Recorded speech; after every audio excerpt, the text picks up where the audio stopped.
राया, तुम्ही कडेवर घ्या की मला. हे कडवती घोळू लागले. प्रत्येकापुढं जाऊन विनंती केल्याप्रमाणे म्हणू लागले. राया, तुम्ही कडेवर घ्या की मला. आणि त्यामुळे वातावरणात एक निराळाच रंग कालवला जाऊ लागला.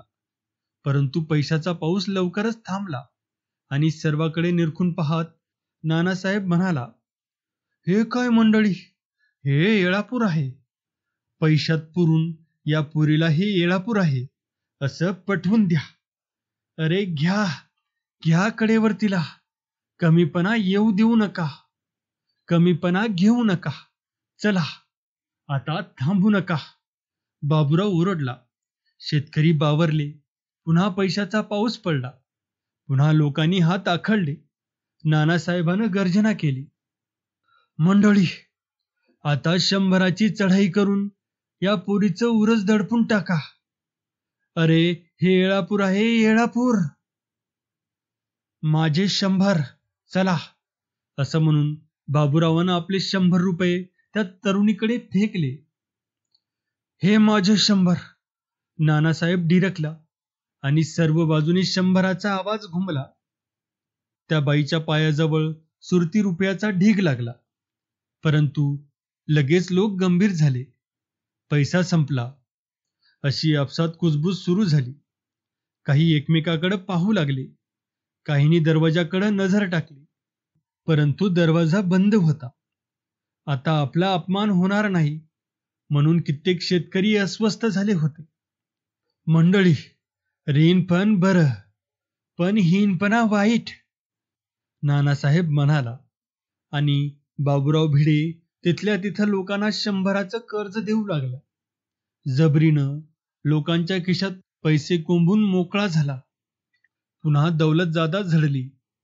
नि कैरू जाधवानं निराश होऊन बाबूरावकडे पाहत अंगठा हलवला. किशा आरळानं खालचा ओठ उलटा करून पैसा संपल्याची खून केली आणि बाबूरावानं पुन्हा त्याला कर्ज दिलं. एका रात्रीत तिथं बसलेले शेतकरी कर्जदार झाले. एकमेकावर 400-400 रुपये कर्ज होऊन परतले. कित्येकांच्या मूळच्या कर्जात भर पडून त्याच्या डोकीवर नवीन कर्जाचा डोंगर चढवला. 2 दिवस गेले आणि नानासाहेबानं कर्ज वसुलीचा तगादा लावला. मैफलीला आलेले सर्व शेतकरी पुन्हा त्या चौकात बोलावले आणि त्यांचे अंगठे घेऊन कर्ज खाती पक्की केली. काहींनी नकार दिला. त्यांच्यावर खटले भरले आणि शेतकरी संतापले. परंतु नानासाहेबांनं उग्र स्वरूप धारण करून कित्येक शेतकऱ्यांना त्या चौकात आणलं. त्यांना उभं राहण्याची शिक्षा दिली. दंड न भरणाऱ्याच्या डोकीवर दगड दिले नि आपला दरारा वाढवण्याची शिकस्त केली. आणि वैराची आग भडकली. हाणामारीला ऊत आला. देशमुखाच्या बाजूचा माणूस चेपला जाऊ लागला आणि एके दिवशी नानासाहेबाचा खून झाला. त्या खटल्यात केरू जाधव फाशी गेला. किशा आरळकरांना काळं पाणी झालं. परंतु ती लढाई तिथंच थांबली नाही, तर अधिकच भडकली. माझ्या वडिलाचा, नानासाहेबाचा खून करणारी अवलाद मी येळापुरात नांदू देणार नाही. या निर्धारानं नानासाहेबांचा मुलगा गणपतराव वेडा झाला. त्यानं मांग, रामोशी, पवार, भिडे नि काही कुळं बरोबर घेऊन येळापूर धारेवर धरले. गावाविरुद्ध युद्ध पुकारले. सर्वत्र चकमका झडू लागल्या. पण एके दिवशी भर दुपारी गणपतरावाचाही खून पडला. नि पिलाजी मोहिता आणि नाथाजी नलावडे या दोघांना काळे पाणी झाले. आणि गणपतरावाची अवलाद होईन तर मी आपल्या वैऱ्याचा निर्वेश करीन, अशी गर्जना करून गोपाळराव मैदानात उतरला. ज्योती पवार, भगवान पाटील, महादेव ढेकणा, पांडू रामोशी, गोविंदराव भिडे, कल्यामांग यांचं जबरबळ पाठीशी घेऊन त्यानं पिलाजी मोहित्याचा मुलगा मुकिंदा नि नाथा नलावडेचा मुलगा महिपती यांच्या विरुद्ध कंबर बांधली. आज 20 वर्ष त्या लढाईला खंड नव्हता. नवी माणसं, नवी हत्यार मैदानी आली होती. 20 वर्षापूर्वी एकदा गोपाळरावानं एक हुकूम काढून आपल्या सर्व कुळांना शेकडा 5 रुपये खंड वाढवला. त्यामुळे कुळं हवालदिल झाली. पण त्यावेळी मुकिंदा नि महिपती यांनी सर्व शेतकऱ्यांची बाजू घेतली. गावोगाव घोडी सोडून सर्व शेतकऱ्यांना धीर दिला आणि एक पैही खंड वाढवून देऊ नका असं सांगितलं. शेतकऱ्यांना आधार मिळाला. त्यांनी मुकिंदाचं ऐकलं नि गोपाळरावाची आज्ञा धुडकावून लावली. माझ्या कुळांना चिथावणी दिली असं म्हणून गोपाळराव पेटला. आगीत तेल ओतलं गेलं नि डोंबारा झाला आणि कटकारस्थान यांना जोर चढला. गोपाळरावानं मुकिंदाविरुद्ध चाप्टर खटला भरला, पण तो टिकला नाही. मात्र त्या खटल्यानं त्या खोऱ्यात मुकिंदाचं नाव गाजलं. गरिबांचा कैवारी म्हणून लोक त्याला ओळखू लागले. पुढे भिडे पवार यांनी स्वतःच गावच्या खजिन्याला आग लावली नि तो आरोप ठेवून पुन्हा मुकिंदावर खटला भरला. तो खटला तर तब्बल 8 वर्ष चालला. दर तारखेला हजारो शेतकरी येत होता, मुकिंदाला पाहत होता, त्याचा जय जयकार करीत होता. तो खटला ऐकण्यासाठी इतकी गर्दी वाढत होती की अखेर कोर्टाला एका माळावर एका झाडाखाली तो खटला चालवावा लागत होता. 8 वर्षांनी त्या खटल्याचा निकाल लागून मुकिंदा निर्दोष मुक्त झाला. तेव्हा तर शेतकऱ्यांचा आनंद गगनात मावत नव्हता नि त्यामुळं मुकिंदा हा शेतकऱ्यांच्या गळ्यातील ताईत होऊन बसला होता.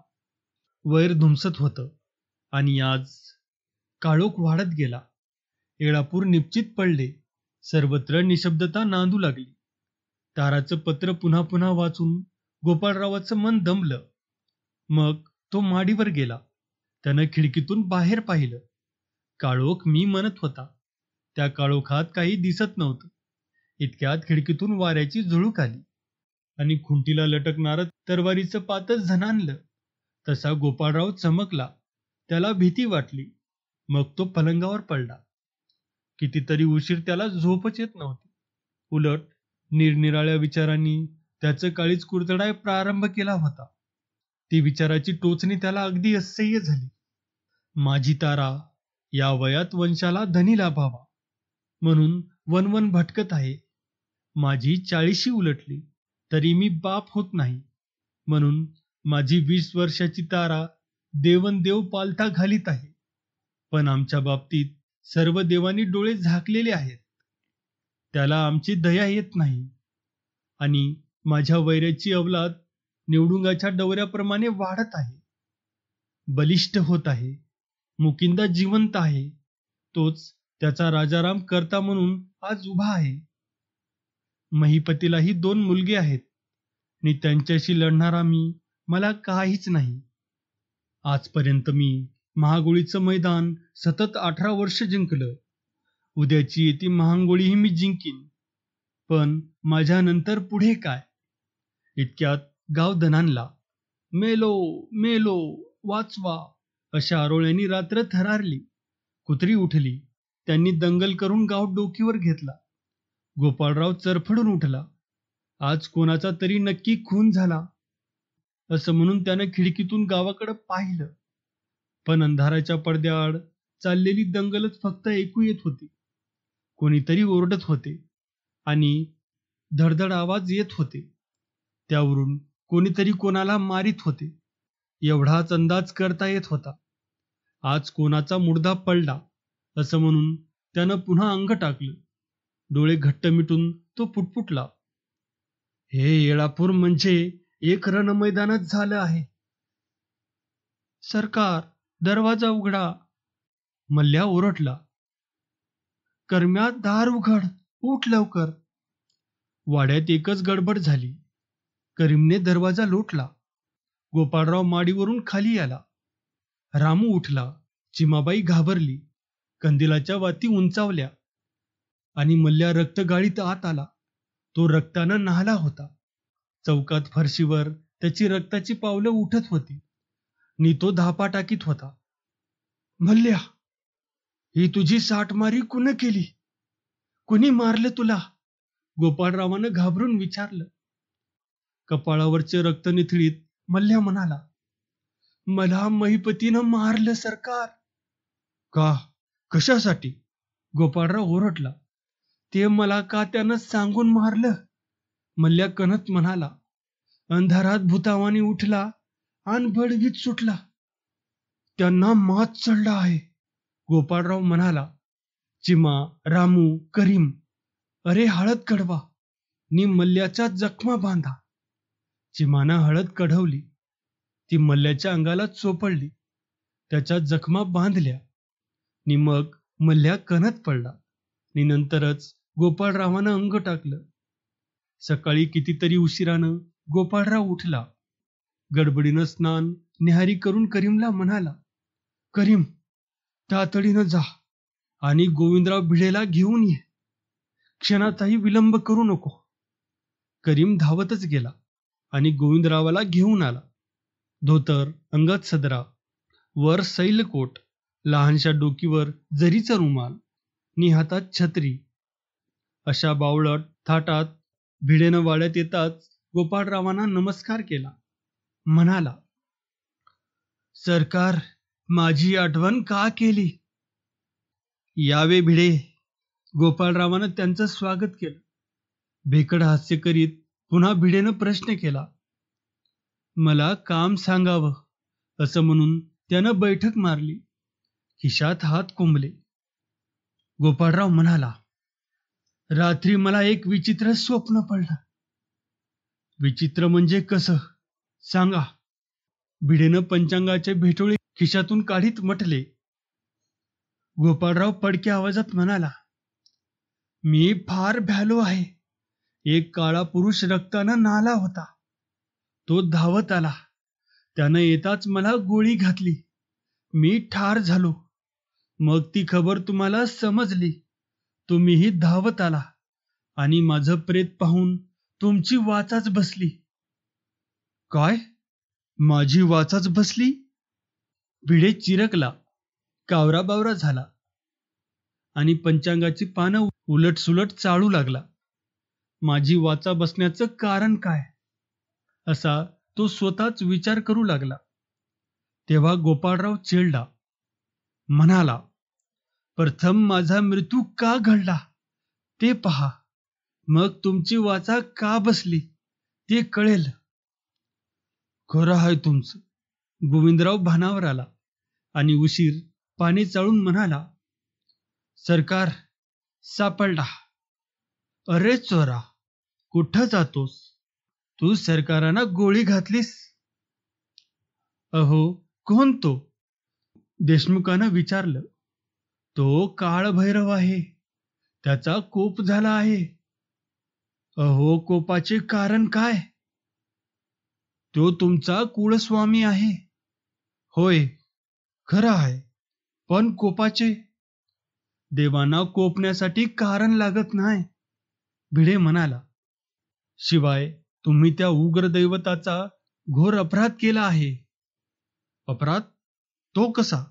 गोपाळराव दचकला आणि भिडे नाक फुगून म्हणाला, त्या उग्र देवताची पूजा होत नाही. नि तुम्ही पुत्रप्राप्तीसाठी तुम्ही आपल्या गावचे सर्व देव हीन समजून बाईसाहेबांना दुसऱ्या दैवताकडे पाठवली आहे. हा काय कमी अपराध आहे? या भैरवाच्या मते येळापुरात भगवान, पांडुरंग, महादेव, गोविंद, ज्योतिबा असे अनेक देव आहेत. त्यापैकी एखादा निश्चित पावला असता, परंतु तुम्ही या सर्वांचा उपमर्द केला आहे. मग भिडे, आता मार्ग काय? गोपाळरावांनी लीन होऊन विचारलं. आता एकच मार्ग, भिडे म्हणाला. तुम्ही स्वप्नशांतीचे गाव जेवण घाला. मग मी या काळभैरवाला शांत करीन. मग काय ठरलं? गोपाळराव म्हणाला. सांगा, कधी घालू ते जेवण? भिडे विचार करून म्हणाला. ते तुम्ही आपल्या महांगोळी दिवशी घालावे. मंजूर, मंजूर. गोपाळरावानं मुकाटपणे मान डोलावली. म्हणाला, पण भिडे, तुम्ही शांत बसू नका. या वर्षाची महांगोळी आपल्याला सोपी नाही. वैरी बलिष्ठ झाले आहेत. त्या मानानं आपलीही तयारी होणे जरूर आहे. नाहीतर काळजी करू नका, मी सर्व काही करतो, असं सांगून भिडे उठला आणि त्या स्वप्नात आपण का गुंतलो नि आपली वाचा का बसली हे पाहण्यासाठी धावतच आपल्या घराकडे गेला.